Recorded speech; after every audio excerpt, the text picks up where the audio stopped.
Hola, ¿qué tal? Nuevamente buenos días, buenas tardes y bienvenidos a la segunda charla del módulo de medidas de frecuencia. En la presentación de hoy vamos a conocer un poco más sobre cómo interpretar y aplicar, pero ya las medidas de efecto y las medidas de impacto, luego de charlar de las de frecuencia en la charla anterior. Las medidas de efecto o de asociación, la característica que tienen es que son medidas relativas, bien, que comparan dos grupos.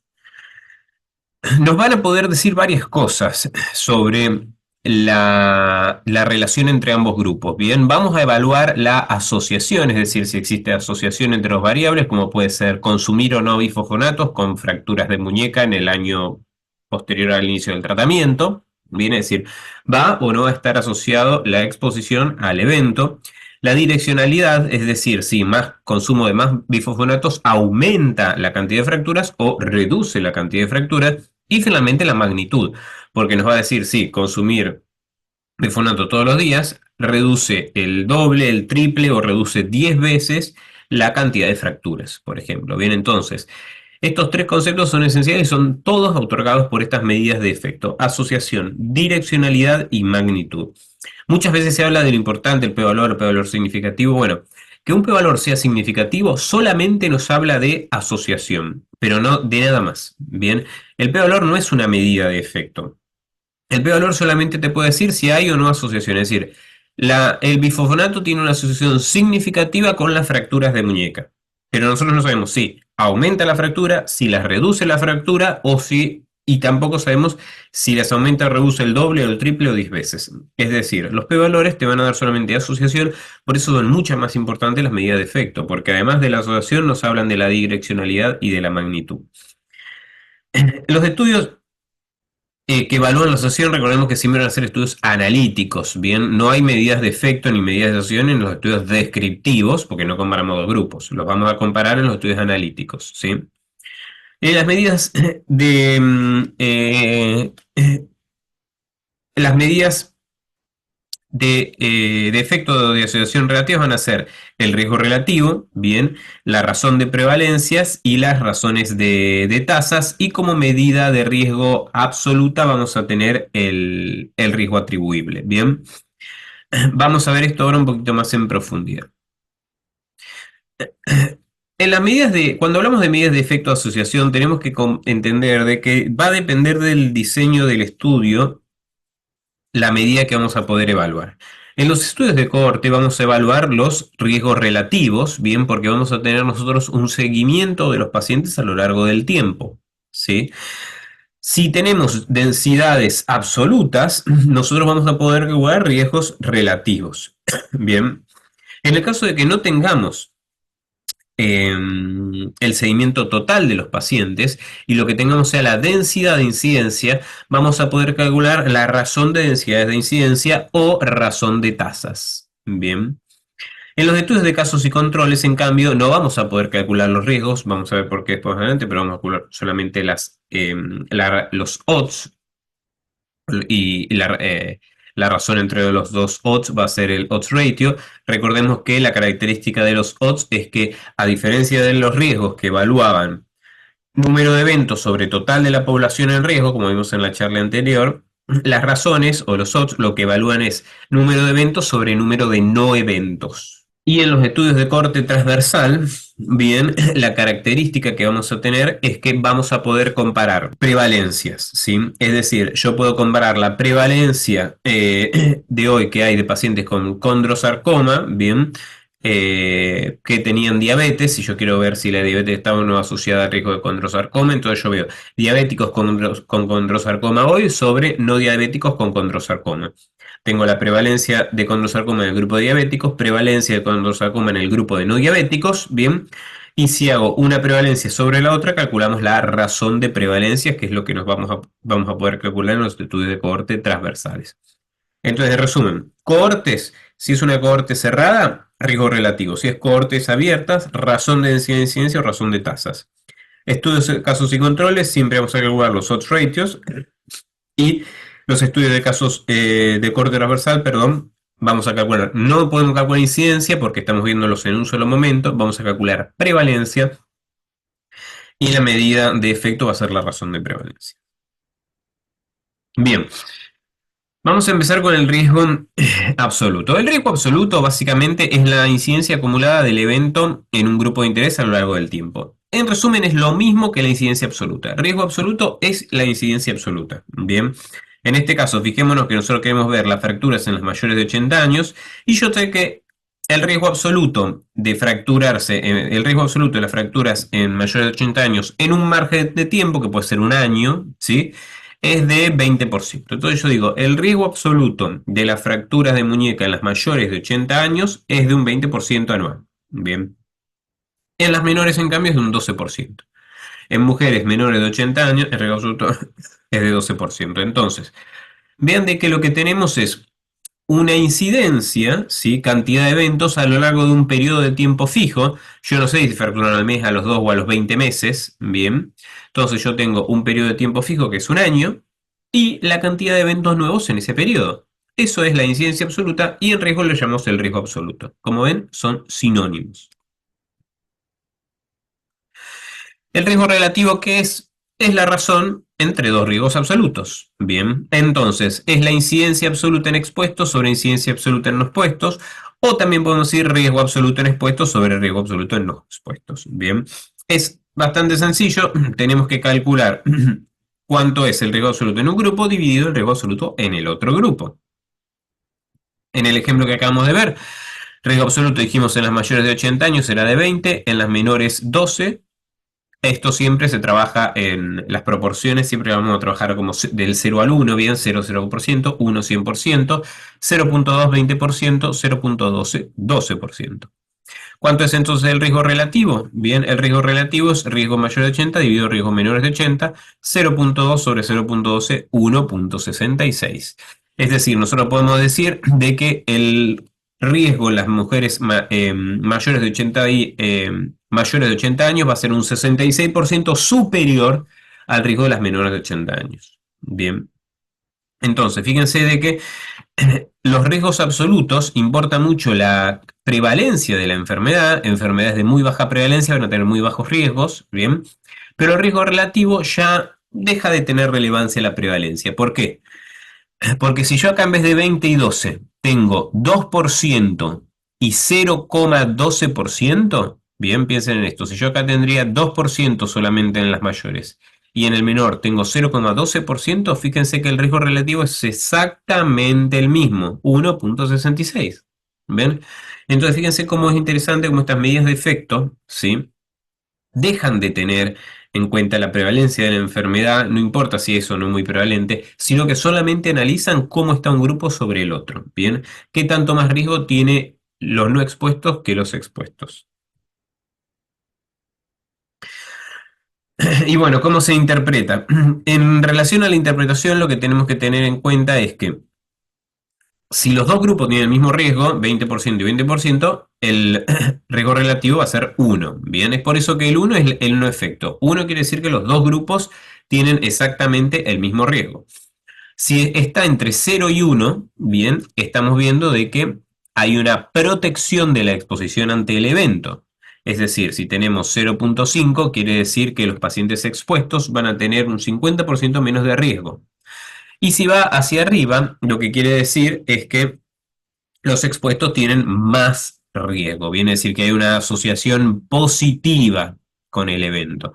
Si tenemos un riesgo relativo de 2, quiere decir de que los pacientes expuestos tienen el doble de riesgo. Si tenemos de 10, quiere decir que tienen 10 veces más riesgo. Y así sucesivamente. Como pueden ver, tenemos que del 1 en valores positivos a del 1 a infinito, puede ser 2, 3, 10, 100 millones más veces de riesgo.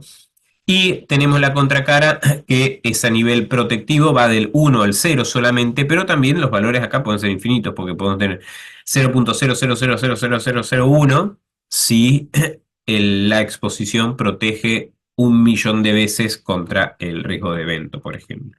Bien.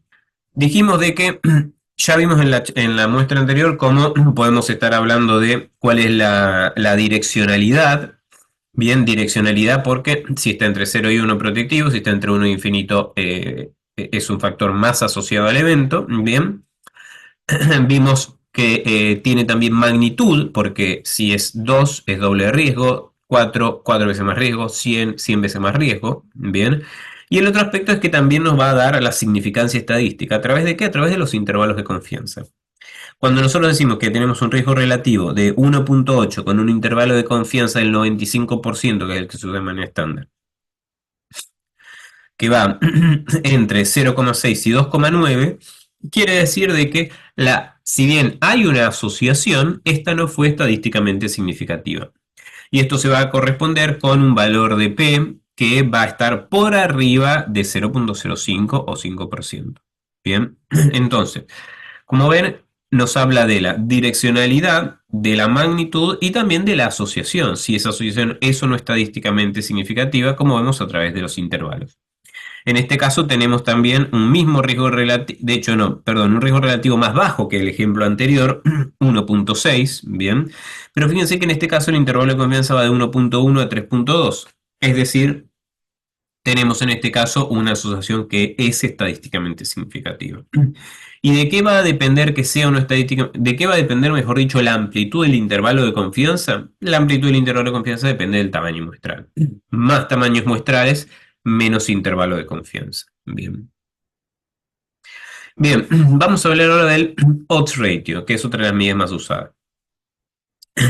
Para el odds ratio, vamos a ver este ejemplo, ahora en cáncer de pulmón y tabaquismo. Bien. Fijémonos en este estudio, tenemos en total 100 pacientes con cáncer de pulmón, 100 pacientes sin cáncer de pulmón, este es un estudio de casos y controles, ¿sí? En el cual se evaluó cuántos fumaban y cuántos no fumaban. Se encontró que había 90 fumadores y 110 no fumadores. Dentro de los pacientes fumadores que tuvieron cáncer tenemos 70 y 30 no fumadores. Dentro del grupo de los pacientes sin cáncer, 20 fumaban y 80 no fumaban. Bien, en ambos casos suman 100. Para calcular el odds ratio, lo que yo tengo que calcular es el odds de los fumadores versus el odds de los no fumadores. Entonces fíjense que el odds de los fumadores es 70, pero en vez de hacer 70 sobre 100, que sería el riesgo, yo voy a hacer 70 sobre 30. Entonces estoy viendo de los expuestos, bien, sobre los que no fumaban, no sobre el total. Bien, entonces vean que 70 sobre 30. Entonces yo acá voy a decir que por cada no fumador hay 2,3 fumadores en los pacientes que tuvieron cáncer. Hago lo mismo en el otro grupo, 20 sobre 80. Y en este caso encuentro que el odds es de 0,25. Entonces acá yo lo que veo es que por cada no fumador hay 0,25 fumadores. ¿Entienden acá? Acá se ve claramente que por cada una persona que no fuma hay 2,3 fumadores. Fíjense que este número es mucho más alto que este. En este otro ejemplo, en cambio, es la inversa. Acá yo tengo mucho más que no fuman sobre los que fuman. Entonces yo voy a tener que hay 20 fumadores sobre 80, por eso el número me da inferior a 1. ¿Ven? En este caso, tengo entonces de que por cada un fumador hay 0,25 fumadores. Es decir, tiene que haber 4 fumadores para que acá haya un no fumador. Bien. Entonces, para calcular el odds ratio, lo que voy a hacer es odds de los pacientes, de los fumadores versus no fumadores en cáncer, sobre el odds de los fumadores versus no fumadores en no cáncer. 2,3 sobre 0,25. Esto me da un odds ratio de 9,33. Es decir, yo voy a decir que por cada no fumador con cáncer va a haber 9,3 fumadores con cáncer. Bien, esta es un poco la interpretación. Es un poquito más confusa, pero cuando se ve lentamente se puede entender. La característica, o por lo que se llama razón de riesgos cruzados, es que acá se calculó de manera convencional, pero hay una manera más fácil de calcularla justamente, que es cruzando los riesgos. 70 por 80, bien, dividido 20 por 30, también ven 70 por 80 dividido 20 por 30, por eso razón de riesgos cruzados, nos da también 9,33. Bien. Entonces, el odds ratio nos va a hablar, como vemos, de cuánto es la cantidad de eventos, en este caso, cuántas personas tenemos que tener con cáncer no fumadora, bien, en relación a los pacientes con cáncer fumadores. De vuelta, a esto quiere decir de que por cada una persona que tuvo cáncer y no fuma, va a haber 9,3 con cáncer que sí fumaban. Bien, esta es la conclusión de este estudio. Vamos a volver ahora, antes de pasar a la próxima medida de efecto, a repasar brevemente la diferencia entre corte cerrada y corte abierta. ¿Sí? Esto tuvimos una breve introducción en la charla pasada. Recordemos de que la cohorte cerrada, nosotros tenemos a todos los pacientes con el tiempo de seguimiento completo, excepto al que tuvo el evento de interés. Entonces yo sigo todos los pacientes por un año. Hay 3 pacientes que hacen fractura de muñeca y listo, lo dejamos de seguir cuando tienen la fractura porque ya tuvo el evento de interés. Bien, en la corte abierta lo que cambiaba es que los pacientes, como recordemos, tenían todos eh, distintos seguimientos. Es por eso de que lo que yo calculaba, en lugar de calcular cuánto era el evento sobre el total de las personas, calculo el evento sobre las personas año, ¿bien? O persona mes o persona día. Puede ser cualquier unidad de tiempo, pero es persona sobre unidad de tiempo. Y yo lo que sumaba es, en vez de 10 personas, sumo cuánto es el total de años de seguimiento de todo mi estudio. Y es justamente esta medida la que vamos a usar para el cálculo de la razón de densidades de incidencia. Bien, es la densidad de incidencia. La densidad de incidencia de un grupo sobre el otro es lo que llamamos razón de densidades de incidencia. Es decir, acá lo que vamos a evaluar es cuántas veces excede la tasa de enfermedad en las personas no expuestas sobre las personas expuestas. Bien. Básicamente, y lo importante que hay que tener en cuenta acá es que acá pasa a tener muchísima relevancia la velocidad con la cual ocurren los eventos. Esto es muy habitual que se use cuando de vuelta queremos evaluar un paciente que está tratado con una terapia oncológica y queremos ver si un nuevo tratamiento oncológico hace que el tiempo de sobrevida sea mayor en pacientes de vuelta con osteosarcoma, por ejemplo. Entonces nosotros tenemos un grupo tratado con un nuevo monoclonal, a otro grupo que le damos el tratamiento estándar, y vemos si el grupo con el nuevo monoclonal tuvo una mayor cantidad de personas año, bien, para los casos de cáncer que hubo, versus el otro grupo, porque acá sí nos pasa a importar mucho cuánto es el tiempo total de seguimiento de la población. Bien, a mí no me interesa la cantidad de cáncer que hubo dentro de un periodo de 5 años, porque capaz que en los dos grupos hubo 3. A mí lo que me interesa es que quizás el primer grupo tuvo los 3 cánceres dentro del primer año y el otro grupo los tuvo entre el cuarto y el quinto. Entonces fíjense cómo estamos retrasando la recurrencia de la enfermedad muchísimo tiempo. Bien, y eso es un impacto muy positivo para la vida y calidad de vida del paciente. Por eso tengamos en cuenta de que en este caso lo que nosotros estamos evaluando es teniendo en cuenta el tiempo, bien, el tiempo de seguimiento de los distintos pacientes. Lo bueno de esta medida es que puede ser estimada tanto en cortes abiertas como en cortes cerradas, ¿sí? Porque en ambos casos vamos a tener la cantidad de personas año total de seguimiento. Bien, breve resumen de las medidas de efecto. Vimos riesgo relativo, odds ratio y la razón de densidad de incidencia. Riesgo relativo, incidencia acumulada en expuestos o en incidencia acumulada en no expuestos, solamente se puede calcular en las cohortes cerradas. Bien. La razón de densidades de incidencia es densidad de incidencia en expuestos sobre densidad de incidencia en no expuestos y puede calcularse en estudio de cohorte abiertos también en los cerrados. Bien, en los dos grupos lo tenemos al dato, pero es más útil en los abiertos que no se puede calcular el riesgo relativo. Odds ratio, el odds ratio nos habla de los eventos en los expuestos sobre los no expuestos y lo bueno es que este ya se puede calcular en las cortes, en casos y controles y también en los estudios de prevalencia.